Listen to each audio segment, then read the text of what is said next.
Hi, I'm Justin Thaler. I'm an associate professor at Georgetown and a research partner at A16Z. Going to talk about the SUMCheck protocol today.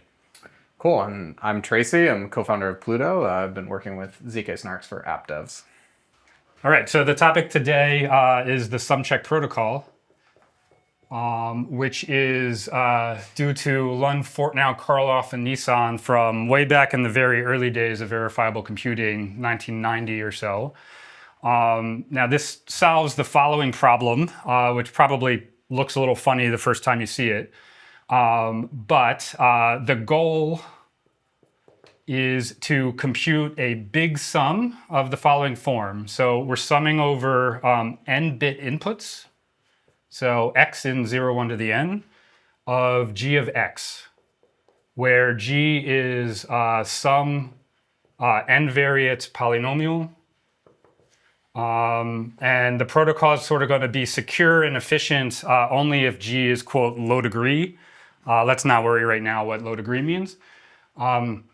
And from the verifier's perspective, the SUMCheck protocol is like a reduction, right? This sum involves 2 to the n terms, right? So the verifier could compute the sum on its own by kind of evaluating g at 2 to the n points and summing it on its own.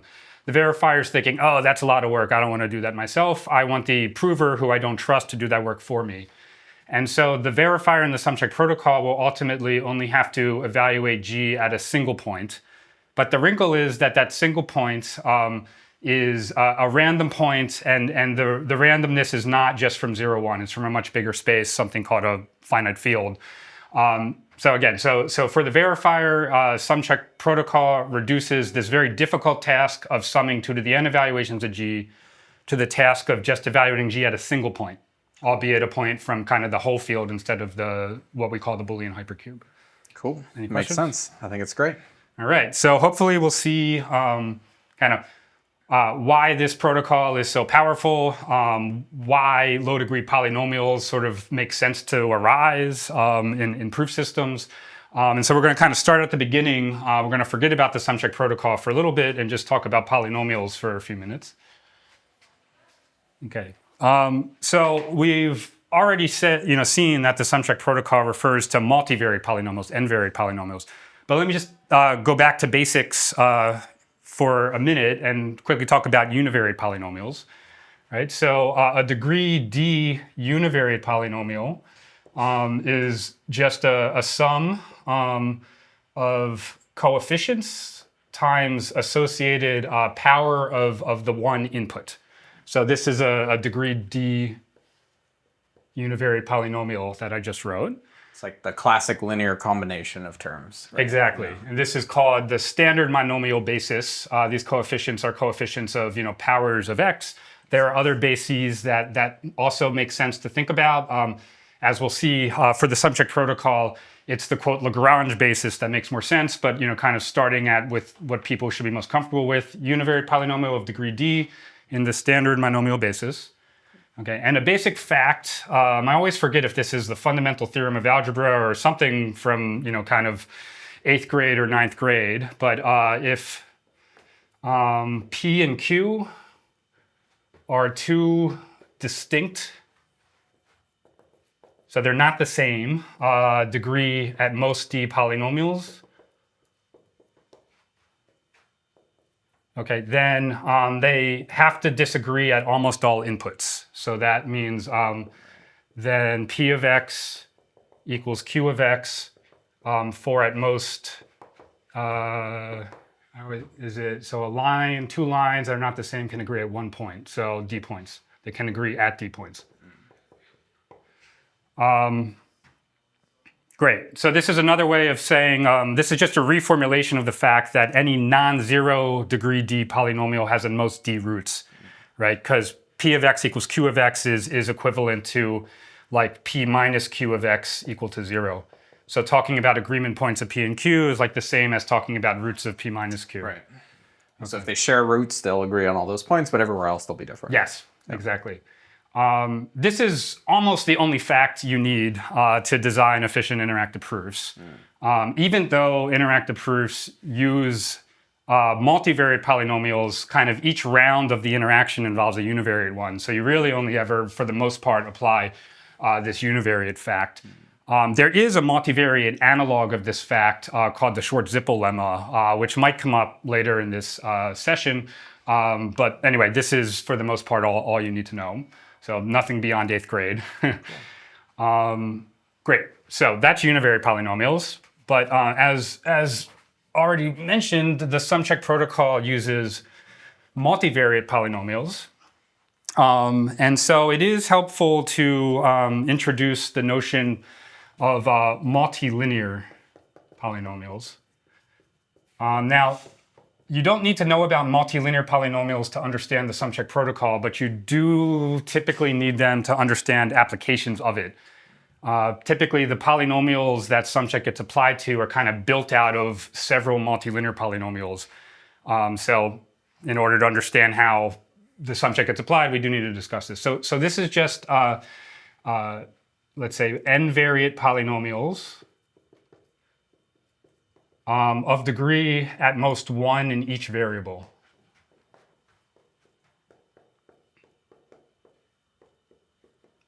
Okay. So an example of a multilinear polynomial, let's say in 3 variables, x1, x2, and x3, would be, let's say, 3 times, x1 times x2 times x3 plus, x1 times x2. Okay, but if I were to add in a term, x1 squared, it would not be multilinear anymore. Okay, Because that term's not linear. yeah, because of the exponent of 2 for a single variable. This if the exponent was 3, it would also not be multilinear. So as long as you look at each variable and its exponent is 1 in every single term, you're multilinear. Got it. Okay. Now, while we're talking about multilinear polynomials, we might as well also talk about what are called multilinear extensions. Okay, and here the motivation for what I'm about to describe comes from the fact that the SUM-check protocol was computing a sum over inputs in the Boolean hypercube, 0, 1 to the n. Okay, so let me draw like just a 2-variate polynomial here. So say, okay, so yeah, there we go. So forget about polynomials for a second. Let's just say we have a function whose domain is 0, 1 by 0, 1. So there's only 4 possible inputs to the function. Right. And its outputs live in some finite field, but just think of its outputs as numbers if you're not comfortable with fields, integers or something. Okay, so let me draw a picture of f here. So let's say it maps 0, 0 to 2, 0, 1 to 3, 1, 0 to 4, and 1, 1 to 5. Okay. So if you give me any function whose domain is the Boolean hypercube, so 0, 1 to the n for any n, here n is 2, there always exists a unique multilinear polynomial that has the same behavior as the function when you look at the polynomial only over the hypercube. Remember, you can evaluate the polynomials outside the hypercube, okay? But this function we're, quote, extending is defined only over the hypercube. I see. Okay, so there exists a unique multilinear extension. This means a multilinear polynomial p such that p of x equals f of x for all x where f is defined, which is the Boolean hypercube. So I can draw the multilinear extensions evaluations in this example. So whereas f only has 4 inputs, to p I can feed, for each of its 2 variables, I can feed any field element. Right. So the number of p is like extending the number of rows from 2 to field size, and extending the number of columns from 2 to field size. So if this field has, size like 2 to 128 or something, there's like the rows just go for like almost forever. So the goal is almost to reduce the evaluation domain down to this like smaller domain So I would, if you start with F, which has the small domain, the goal of P is to extend the domain of F to the big one. I see. Okay. If you started with P and went to F, you'd be reducing the domain from huge Yeah, to I guess small. I'm thinking of this. This has like the full domain of the field, and this has the narrow domain. Which, Yeah. So typically the functions we care about that we want to like use some check to compute or something are defined over the Boolean domain, over the small domain. Yeah. And the reason we want to deal with polynomials and is for distance amplification purposes. So roughly, if any two functions defined over the hypercube differ at even a single evaluation, their multilinear extensions, are distinct. And so that they're two different low-degree polynomials that are not the same, so they disagree almost everywhere over the big domain. That makes sense. So it's a distance amplification thing. Okay. So I wrote this so it's really easy to actually kind of figure out what the multilinear extension kind of looks like. So in any direction, it's linear, right? So if you go from 2 to 4, the difference is 2.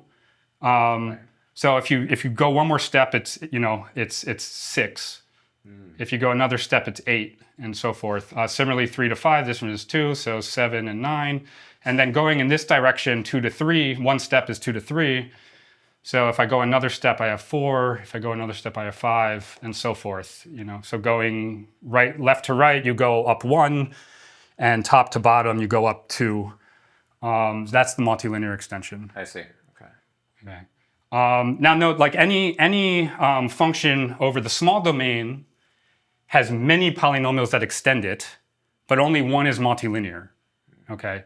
So for this particular example, I'll actually just write out an expression for the multilinear extension and then give you another extension that's not multilinear. Maybe we'll do one quick example after that, and then we're ready for sum check. Okay, so for this picture, the multilinear extension can be written as follows.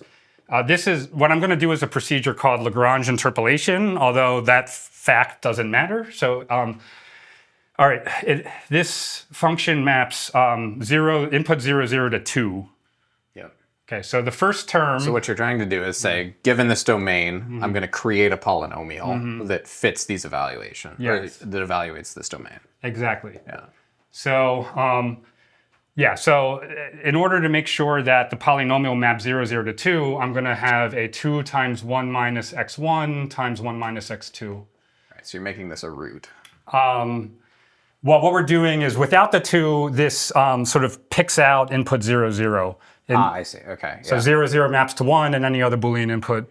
All right, it's like switching. You're essentially saying I'm going to switch 2 on. So this is 2 on, essentially. And then you're going to write it again to switch 3 on. Yeah. So this just sort of turns input 0, 0 on and everything else off. And then 2 means, multiply by 2 gives you 2. And then if I want to turn input 0, 1 on, I'm going to multiply that by 3. So I got 1 minus x1 to make sure 0 is on, times x2 to make sure 1 is on. Got it.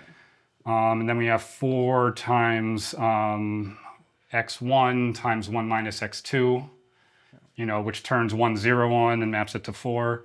And then finally, 5 times x1 times x2, which turns, 1 comma 1 on. Got it. Okay. Yep. So that's Lagrange interpolation. But just to be clear, so this is the unique multilinear polynomial that extends, this two-variate function f. Okay. But I can add things to, if I don't want it to be multilinear, I can add all sorts of things to it and preserve the behavior over the small domain. Right, so I can add in x1 times 1 minus x1. And over the small domain, nothing changed because this evaluates to 0 over the small domain. I see. Right? x1 equals 0 kills this, x1 equals 1 also kills this. Yeah. So there's sort of an infinite number of non-multilinear extensions, but there's exactly one multilinear extension of anything. Interesting. Okay. Great. And again, so the reason these extension polynomials are so useful in proof systems is because it's like if the prover lies about any little thing it did, you need the verifier to pick up on the lie. So we need little teeny differences between something that's perfectly right and something that's off by a little to get blown up into huge differences. And so again, if you took two different functions over the small domain that differ in even a single input, their multilinear extensions are going to differ, almost everywhere. So if you look at them at a random point, they'll differ. Yep. Got it. Okay. And just so one example. And the goal really here, sorry to interrupt. Yeah. The goal really here is to prove that for the verifier to be able to demonstrate that the prover has used this polynomial throughout all of its operations. Ultimately, that's kind of what happens in the SNARKs, and we'll see as we see applications of SumCheck, that will become much clearer. Okay. And maybe one thing I wanted to understand. So this makes sense. Like it's captured this domain. Mm-hmm. Is this the multilinear extension? Like, and is adding these additional terms extending this? No, when you add non-multilinear terms, you still have an extension, meaning it has the right behavior over the small domain. Correct. But it's not multilinear anymore. So this right here, without any extra, this is the multilinear extension of the Fs that map 0, 0 to 2, 0, 1 to 3, 1, 0 to 4, and 1, 1 to 5. This is it. This is multilinear. Okay, got it. There are other extensions. They're not multilinear. I understand. Okay. Okay, cool. Great. And now, so I'll just do one more example. It's a really important one. I call it the equality function. Yeah. Okay, so here, this is going to take, take two inputs, say x and y, so EQ of x, y, where both of them are in 0, 1 to the n. Okay, and it's going to spit out, so we define EQ to spit out 1 if x and y are the same vectors, and 0 otherwise. I see. Okay. Okay. And so the multilinear extension. So it's going to take a different form from this, which enforces this characteristic. Right, exactly. So note, like, the number of terms, when I did Lagrange interpolation, the number of terms was 2 to the n, right? There was one term for every input in like the small domain. Yeah. We're going to see that EQ can actually be evaluated in its multilinear extension in time n. I see. Okay, so basically if you have really nice functions, you can evaluate them faster than going like term by term through this Lagrange interpolation definition. So, by the way, whenever I have a function over the small domain and I want to refer to its multilinear extension polynomial, I just stick a twiddle over it. Okay. So this is not a polynomial, it's just a function defined over the Boolean hypercube. If I stick a twiddle over it, it's a polynomial. Okay. And so, so let's say the inputs here are like x1 to xn, y1 to yn. Okay, so what is this? So, I'm just going to write it, and then we'll explain why this equality is true. So we have xi, so it's a product of n things where the I thing is xi times yi plus 1 minus xi times 1 minus yi. Okay. So let's call this a claim, if you will, because I haven't explained why this is true yet. Yeah. Okay, so to see why it's true, you just have to check two things. One, check that the right-hand side is a multilinear polynomial, and it is, right? Because everything has degree 1. Yeah. Any two terms of the product involve different variables, so no variable has degree 2. Yep. So all we have to do to confirm that it is the multilinear extension of this function, this equality function, is make sure that if you feed in any two Boolean vectors x and y, this polynomial spits out whatever equality spits out. Yeah, I see. Okay, so what's happening here is we're going over each and every bit. So the outcome of this is always 0 or 1. Yes. Yeah. And so the ith term is just checking, is the ith bit of x equal to the ith bit of y, right? If they're both 1, then this spits out 1, and this spits out 0, and you get 1. If they're both 0, then this spits out 0, and this spits out 1. Yeah. And if one's 0 and the other's 1, then both these terms are 0. And so producting them together is saying, for every I, does xi equal yi? That's equality. Yeah, it's just a way of encoding equality checks into a polynomial. Yeah, exactly. To a multilinear extended polynomial. Exactly. Got it. So this comes up in lots of applications of the SumCheck protocol. And there are other nice examples, just to get comfortable with it. If I just had two. Is this the equality check, I guess? Is that what it's called? Or I guess it ladders up to an equality check somehow. Yeah, the equality. Yeah, so this is especially useful. Well, it's useful all over the place, but definitely comes up in what we call zero checks. Zero. But we'll see soon. Okay. Your basic zero checks mean you want to check does everything equal 0? So you test equality with 0, sort of thing. Yeah. Just one last example, I guess. If I want to compute the OR of just two inputs, like x1, y1, that is the multilinear extension of that is x1 plus y1 minus x1 times y1. And you can just, there are only 4 possible inputs to it. You can if you just go through the table, Yeah. then this plays out. Yeah. Okay. Yeah. So there are other simple ones that are good to look at, XOR, and just get comfortable with it. Okay, so that's just getting comfortable with multivariate polynomials and multilinear ones in particular. And now we're ready for the sum check protocol. All right. Okay, so let's see how the sum check protocol works, and then we'll see some applications of it. So remember, the goal in the sum check protocol is to compute the sum over all x in 0, 1 to the n of g of x for some, quote, low degree polynomial g in n variables. Again, we'll see applications where then you'll know what this g is. However, I will mention that in most SNARK applications, the number of terms in the sum you should think of as roughly, so terms being summed, you should think of as like the size of the circuit of a circuit that the prover's making a claim about. So there's like one term in the sum for every gate in the circuit, or one term in the sum for every constraint in your constraint system, which means little n, the number of variables, is log of size of circuit, or number of constraints, or whatever. Okay. So we'll have a circuit of length 2 to the n. Yes. Yeah. And so remember, in sum check, there will be, as we'll see, 1 round per variable. Okay, which means in SNARK applications, 1 round, like log circuit size many rounds. Which means sum check based SNARKs, the verifier is roughly going to run in log circuit size time. Okay, which is actually pretty good. There's a lot of polylogs out there that are much more than log, like log cubed. This is kind of reminiscent of Fry to me. We're going to kind of reduce the amount of work over time by doing log n rounds of work. Yes, it's also reminiscent of bulletproofs, and topic for another presentation, but bulletproofs literally is sum check. So if you know bulletproofs, you actually already know sum check, although you probably don't realize that you already know sum check. Okay. So there's exactly like the size of the problem we're dealing with is going to halve in every round. And in fact, every round what it's going to do is sort of split the problem into 2 halves and take like a random combination of the 2 halves to get a problem instance of half the size. Awesome. Okay. So at the start of the protocol, kind of round 0, the prover will send like a claimed answer, C0.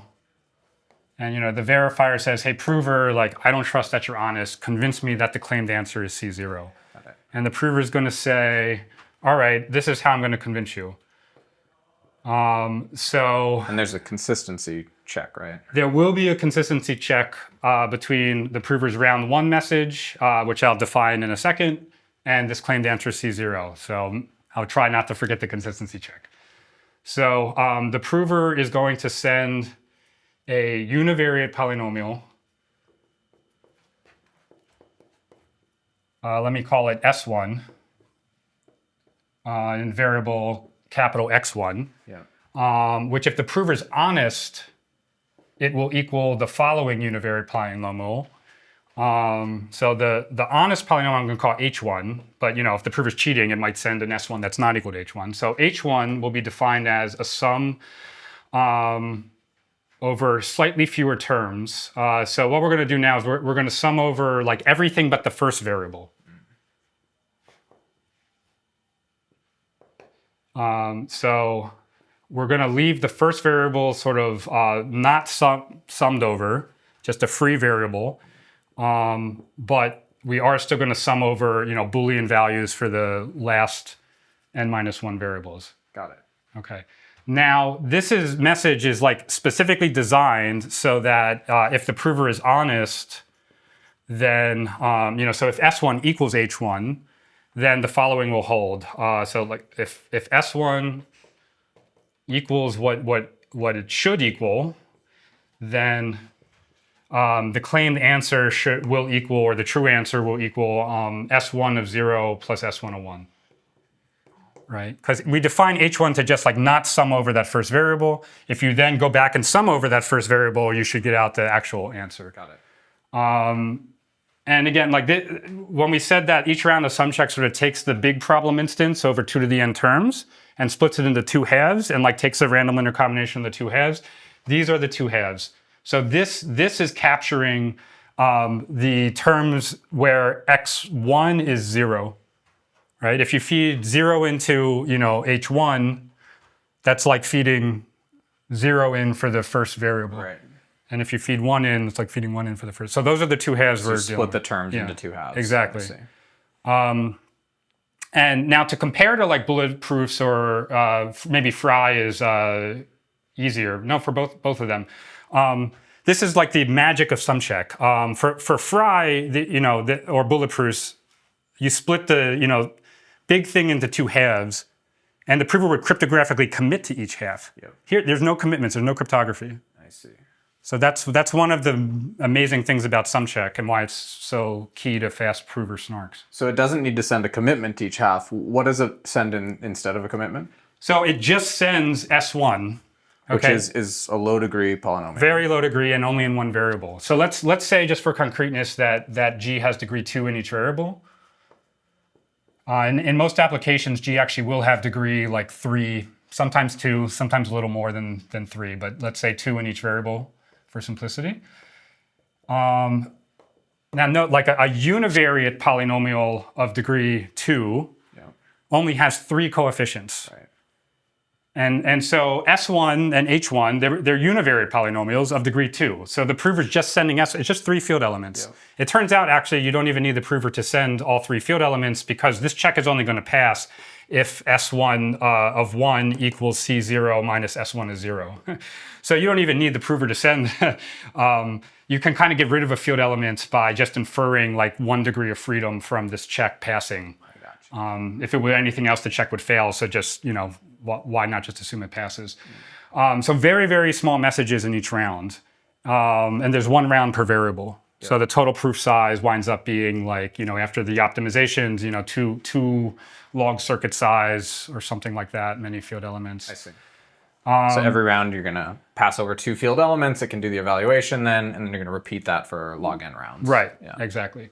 Now, the problem is, right now, I've only told you the round 1 message. So why are we not like done, right? Yeah. And the issue is the verifier doesn't actually know what H1 is, right? It's defined in terms of this pretty big sum, which is like, half the size of the original sum, but still big. Yeah. So it doesn't actually know, does S1 equal H1? Yeah. Yeah. So that is the purpose of the next round. And so... It's checked sort of 1 constraint, but it hasn't checked all of H1. That's right. So so the consistency check, which I need to make sure not to forget, is that, after the prover sends S1, the verifier checks that S1 of 0 plus S1 of 1 indeed equals the claimed answer. Right? That's asking, like, are these 2 pieces, actually consistent with the original claim that had just 1 piece? And then the verifier needs to check, like, are these 2 pieces honest? That is, does S1 actually equal H1? Okay.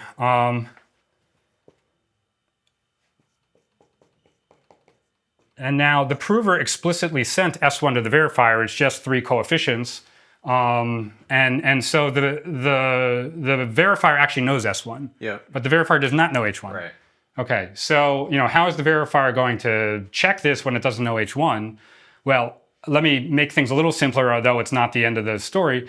The verifier is just going to pick a random field element, a random input to S1. So sends that field element to, let me call it R1, to the prover. And it asks it to evaluate H1 at that R1. Right, right. And then, and now wants to confirm, and this is what the, round 2 is going to be targeted at, that S1 of R1 equals H1 of R1. Now the verifier on its own can compute S1 of R1. It knows S1, but it doesn't know H1 of R1. So it's going to use round 2 of sum check to try to compute H1 of R1. And what this does is it lets the verifier confirm that this S1 is a univariate polynomial of the larger whole. It lets the prover confirm that S1 actually equals what it should, H1. And if it does equal what it should, then the claimed answer is indeed correct because by the consistency check. I see. Okay. Yeah, and this, there's a way to picture this as, we split the sum into two halves. The first half is where the first variable is fixed to 0, and the second half is where the first variable is fixed to 1. And then fixing the first variable to R1 is like taking a random linear combination of the two halves, sort of. And so you sort of collapse the two halves together into one. Fold them together. Yeah, fold them together. And the key point here is that, H1 of R1 is, let me just stick R1 in here, right, is, well, it's exactly the kind of statement we designed SumCheck to prove, except now we're applying it to a polynomial with one fewer variable.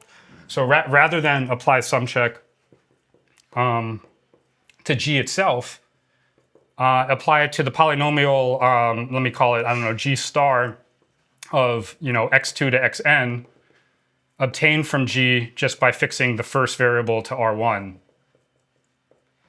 Right, you reduce the problem a little bit. Yeah, exactly. So you keep doing this round over round, and then so after one round, variable 1 has been fixed to R1. So the prover is making proving the value of like H1 of R1, which remember is like G of R1 with other stuff. And after round 2, the prover makes a claim about like H2 of R2, which will be G with the first variable fixed to R1, the second variable fixed to R2. And eventually you get to the nth round, one round per variable. And at the end of that round, the prover makes a claim about G with all variables fixed. And that claim, the verifier, is going to compute on its own, because we said the whole point of SumCheck is to reduce the original claim, which involves 2 to the n evaluations of G, to evaluating G at a single point. We've done that. Got it. But now we're going to have to talk about in applications, can the verifier actually get that one evaluation quickly or not? And that kind of varies, and we'll talk about that more. Okay, cool. It might be useful to see how this kind of maps onto like an R1CS, like a constraint system of some kind. Great. So that actually is the first application I wanted to cover. And we'll also make kind of what's going on in the protocol, I think, a little more concrete. Let me leave this up here for now. Actually, let me leave the goal up here, but get rid of everything else. Sounds good. Okay. Maybe I'll start with the picture and then before I get a little more formal. So in R1CS, there are 3 matrices known to both prover and verifier. They're called constraint matrices. And they call them A, B, and C. Okay, so these are matrices. So maybe I'll say they have capital N rows and capital N columns. Yep. And the prover claims to know a Z such that AZ, so that's matrix vector product, entry-wise product, BZ equals CZ. Yep. Okay. Now I'm going to give these matrix vector products a name. So let's say little a, little b, and little c. Okay. So the claim is that for every constraint, every row of these matrices. And this is effectively evaluating the constraints of the SNARK against a given witness and finding it at 0 for all. Yeah. So you should think of Z as like roughly the witness the SNARK prover is claiming to know. Yeah.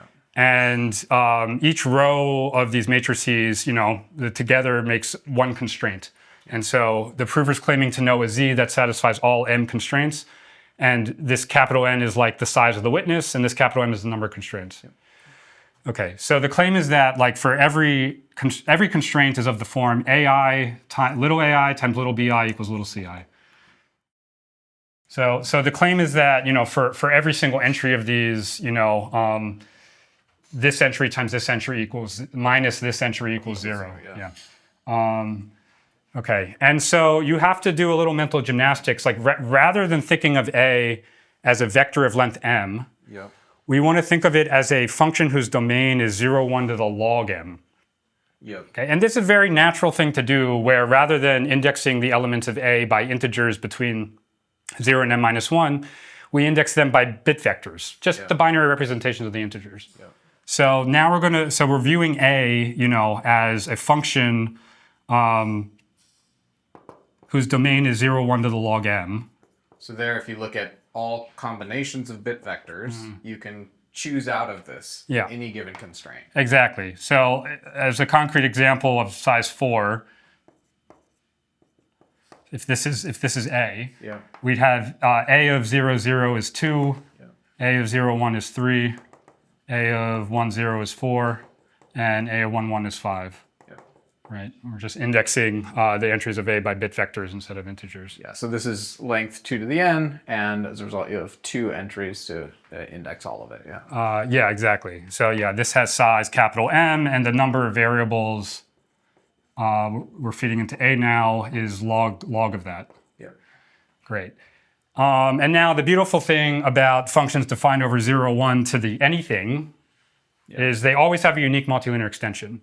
So if I stick a twiddle over A, we're now talking about this multilinear extension polynomial. Okay. And so if you want a sum check based SNARK for R1CS, and there is one called Spartan, essentially the first sum check is applied to a polynomial, and I'll tell you what it is momentarily, that just captures this equality here. Okay. But is replacing A, B, and C with their multilinear extensions, because sum check needs multivariate polynomials to apply to. So you do a transformation, get the multilinear extensions, right, and then you can evaluate it with sum check. Right. And so conceptually, what's going to happen in this sum check is round 1 is going to kind of split A, B, and C into 2 halves, and make sure that the 2 halves are consistent with this right-hand side being 0 as claimed. And then just fold the 2 halves on top of each other. So round 2, you're left with 3 vectors of half the length. And then round 2. You do this by fixing one of the variables. To a random value, exactly. So that's it. And again, the benefit of sum check over a lot of the SNARKs that actually are currently more popular today is there's no commitment cost in sum check itself. The prover is just adding up and multiplying field elements. So if you compare Marlin is a SNARK, that does not use multivariate polynomials. It uses univariate ones, and it was described for R1CS. So it maps very cleanly, into the same setting as what we're talking about here. And the very first thing Marlin will do is have the prover commit to these vectors A, B, and C. Yeah. So you have to go through all n terms to do the commitment. Yeah. Right. And committing to things is expensive, and exactly how expensive it varies. But certainly, if you don't have to commit to it, that's generally a good thing. I guess one difference there is once you've committed, you can do constant work in the verifier. Right. So versus in sum check, you're doing log n work in the verifier. Yes. Yeah. So if you really want constant size proofs, you really can't use sum check. You're always going to get log work. Got it. Okay. But if you're going to have sort of polylog size proofs from using a hashing based commitment scheme like Fry or something, you're going to have polylog anyway. The log isn't really going to matter. Right. And this gets more efficient than having to commit all of that information. Right. And you don't really have to check that the committed data. The more data you commit. Any data that's committed, you ultimately have to prove that the data inside the commitment is well formed. So it's not just committing the data; it's also proving that all that extra committed data is kosher. Yeah. Another nice thing is SNARKs that avoid multivariate polynomials and just use univariate ones. Somewhere in the protocol, there's typically what's called a quotient polynomial, and that quotient polynomial, you might or might not have to explicitly compute that polynomial if you're the prover. But with sum check, there's no quotienting. You're only ever summing. Even if you don't compute the quotient polynomial, even if you don't commit to it, the quotient polynomial's values you kind of don't have any control over. So even if all of the entries in A, B, and C are small, once you have a quotient in there, the values of the quotient get big. And so you just have fewer commitments and fewer divisions and smaller values if you're using this multivariate stuff. Okay. So wrapping up exactly formally what happens in, so this is, I'm sketching the Spartan, kind of SNARK polynomial IOP. I'll just do a quick, this was why I introduced this equality polynomial in sort of the first session of this presentation. So I just need one basic fact about polynomials, which is the following. So let g of x be any n-variate polynomial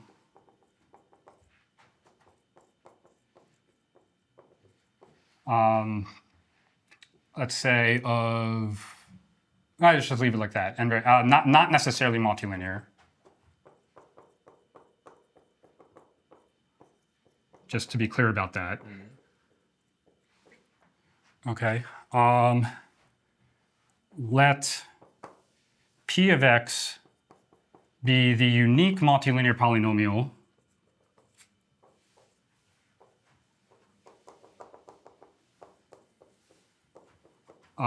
that does this, agrees with g, that is, has the same input-output behavior over Boolean inputs.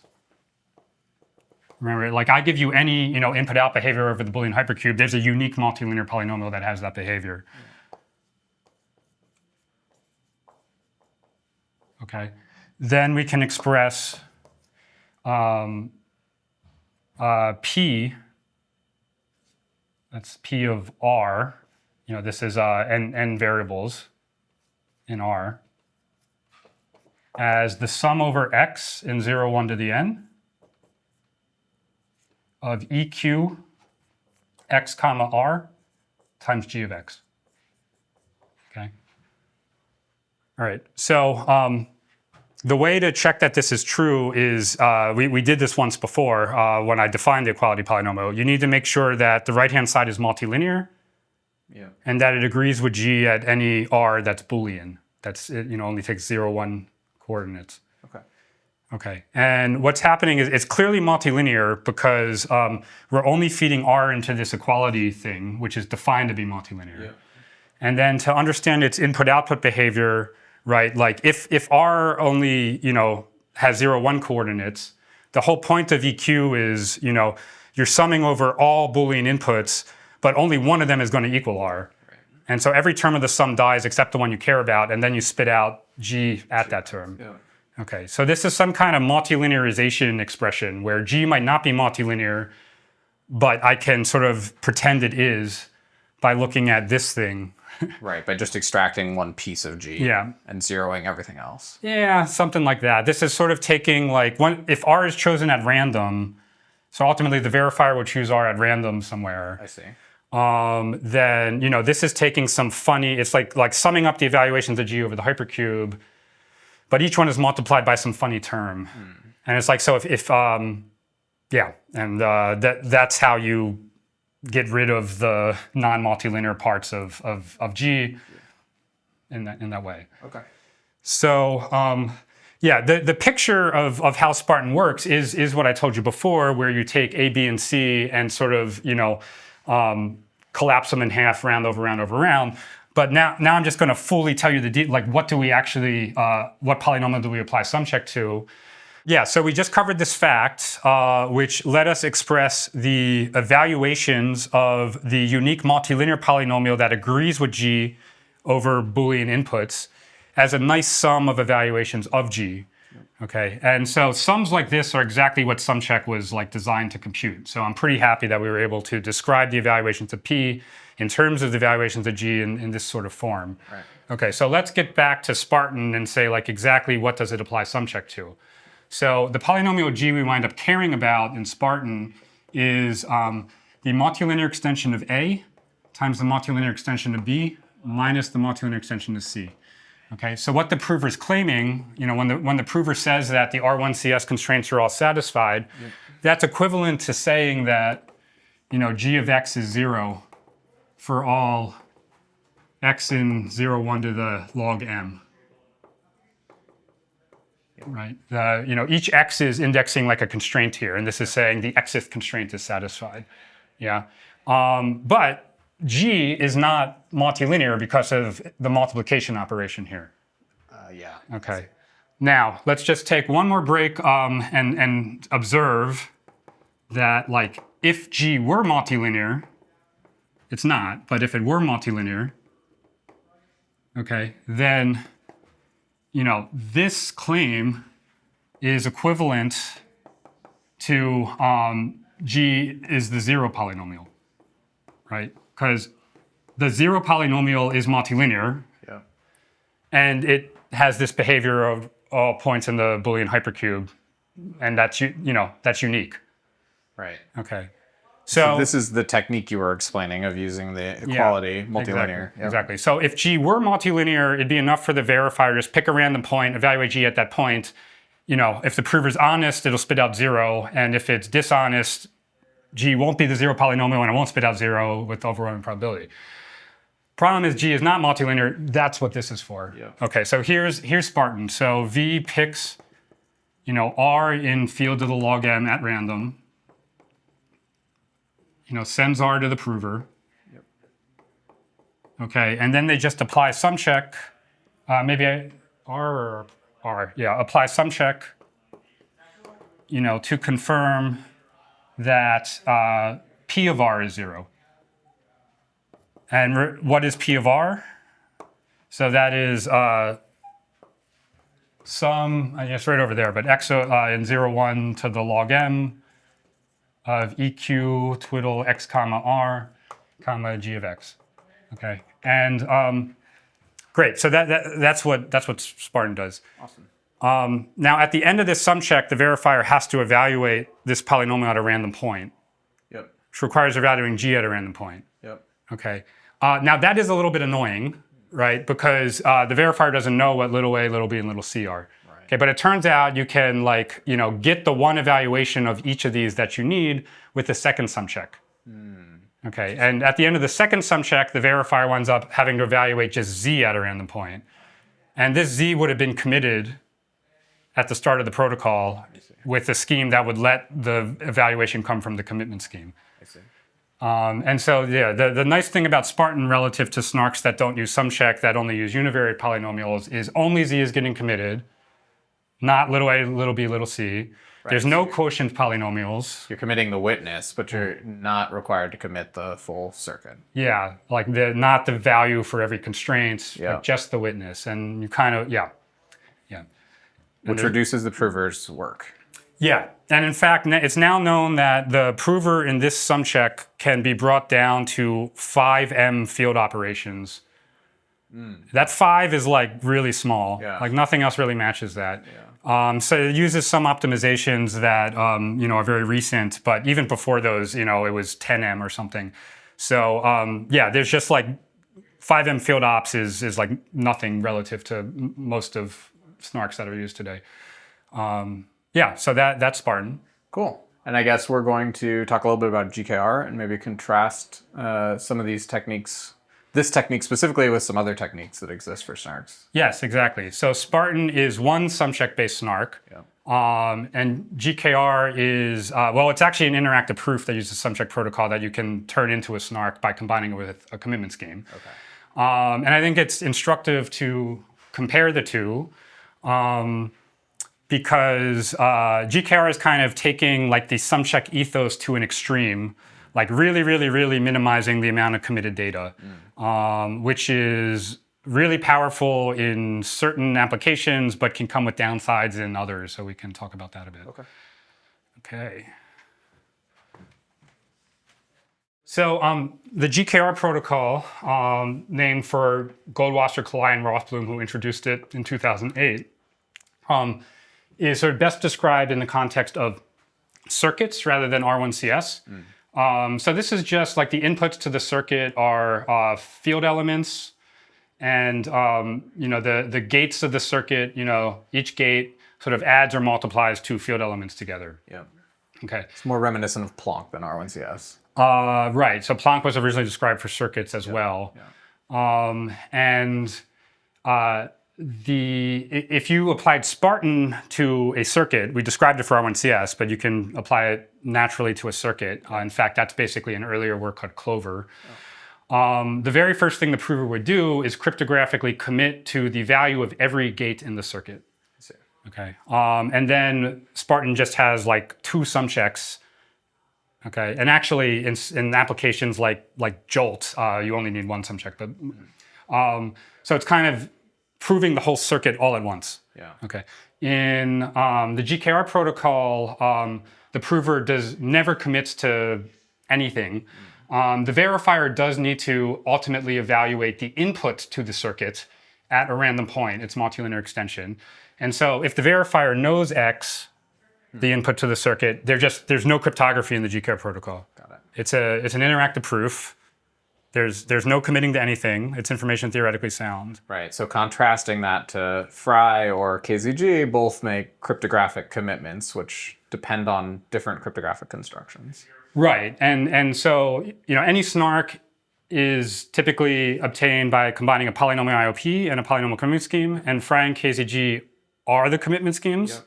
They're examples of them. And so Spartan would also need a commitment scheme like that. And any commitment scheme, like if you can compute a discrete logarithm, if you're an attacker and you can compute discrete logarithms, or if you can like find collisions in hash functions, you can break binding of the commitment scheme and therefore find convincing proofs of false statements in the SNARK. Right. Okay. GKR, if the verifier knows the input to the circuit, there's no cryptography. So there's no hash function for the adversary to try to break.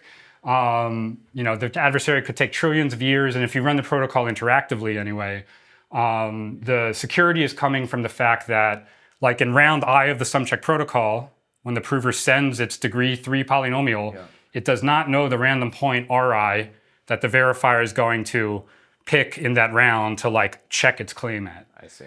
So in the sum check protocol, it's like the security is coming from non-predictability of the verifier challenge. And there's no security coming from it. There's no cryptography, hash functions groups anywhere. I see. Now in SNARK applications, often the verifier won't know X, and so X will be committed. Right. Okay, but the gates of the circuit values don't have to be committed. And one of the appeals of that is that the amount of work that the prover needs to do is linear instead of being n log n.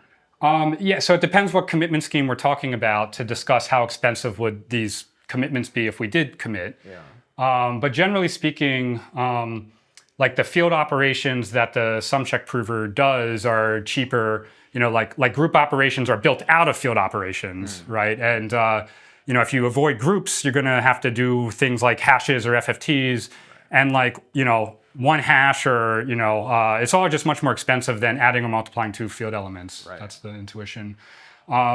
And now everything's very complicated in practice, but that's roughly what's happening.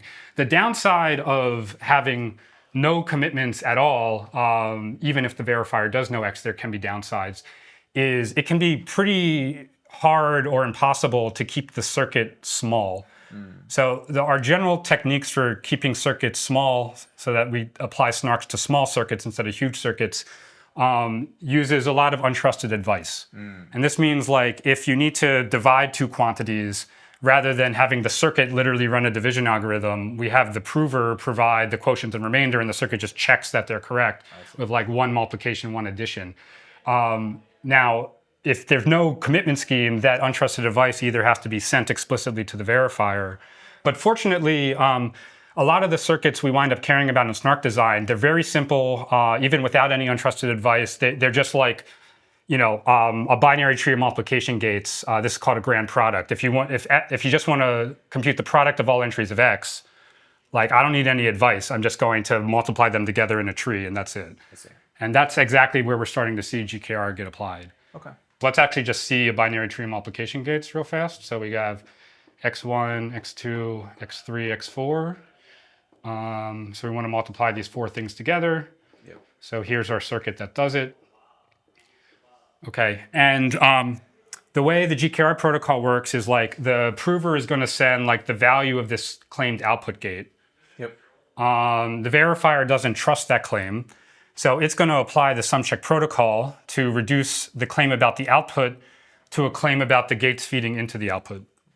Now, in this tiny picture, like you can compute those gates, the circuit's so small, like maybe the verifier is willing to actually compute those gate values itself and check the claim. But This tree is very large. Yeah. the verifier doesn't want to do all the work to compute the values of the gates feeding into the output. So you're not happy with that, just as the verifier wasn't happy at the end of round 1 of sum check, it continued to the next round. So you'd apply sum check again to reduce a claim about these gates to a claim about, well, in this case, it's the input, but in general, it'd be like the next layer and the next layer and the next layer. So for this grand product context anyway, the proof size, you wind up applying the sum check protocol once per layer of the circuit, but there's logarithmically many layers of the circuit log in the number of things we're multiplying together. So the proof size is log squared. Okay. Okay. Which is, in practice, maybe 10 kilobytes-ish. So, not as short as like KZG proofs, but like much shorter than Fry proofs. Yeah, or something pretty like that. efficient. Yeah. That's the high level. And whether or not this is a major speed up over Spartan, there's sort of a trade-off between, the verifier costs compared to Spartan are going up. But the prover costs are potentially going down largely because you don't have to commit to the interior gate values. And for some circuits, that trade-off changes because you have to have a whole bunch of additional witness or advice in order to evaluate the circuit. Right. So, if you weren't just producting all your inputs together and that's all the circuit did, you might not have a way to keep the circuit small without having lots and lots of untrusted advice inputs, and then you might as well just commit to everything at that point. But these grand products seem, to be at the heart of efficient SNARKs, and it's like perfectly suited. You don't need any untrusted advice. Other comments are, well, the way the grand products tend to get applied, the stuff being producted are random values, which tends to make them very expensive to commit to. Literally an order of magnitude or more costlier to commit to than like if they were, quote, small values. I see. And so cutting out those commitments the way Spartan, would have had you do, can really save the prover a lot of time. And then there are sort of hybrid approaches where you can get kind of most of the proof size benefits of Spartan without major slowdown relative to GKR. And then, so Spartan, is like potentially a slower prover than GKR, but definitely smaller proofs. And then anything that doesn't use sum check, in my view, tends to be slower than either. Yeah. Because not only do they commit to the interior gate values of the circuit, they commit to a bunch of other things as well. Often there are quotient polynomials arising, which are expensive to compute, might or might not be explicitly committed. And just you avoid all of that with sum check. Cool. Yeah, the quotient polynomial in Planck is particularly large because the degree of the gates that feed into it. Yeah, that's right. I think Planck does have commitment costs that grow with the degree of the constraints. Yeah. There are other univariate SNARKs that don't necessarily have that, but there's still some quotient polynomials somewhere arising. And so, there's a lot of components to these systems, and, I view the amount of committed data as like a first order measure of prover efficiency. But, it's definitely not the case that you want to minimize the amount of committed data at all costs, right? Like it's definitely better to like commit quotient and remainder than to have a circuit do division in the circuit, right? Yep. So it can be a delicate balance, but I think the SNARKs that are most popular today are too far to one side if what you care about is prover time. Okay. And if you go way too far to the sum check side, your circuit would be huge, and so you want to be somewhere in the middle. But there's a happy medium that I think we're finding now. Cool, awesome. That's a great overview. Thanks for taking the time. Thanks for having me.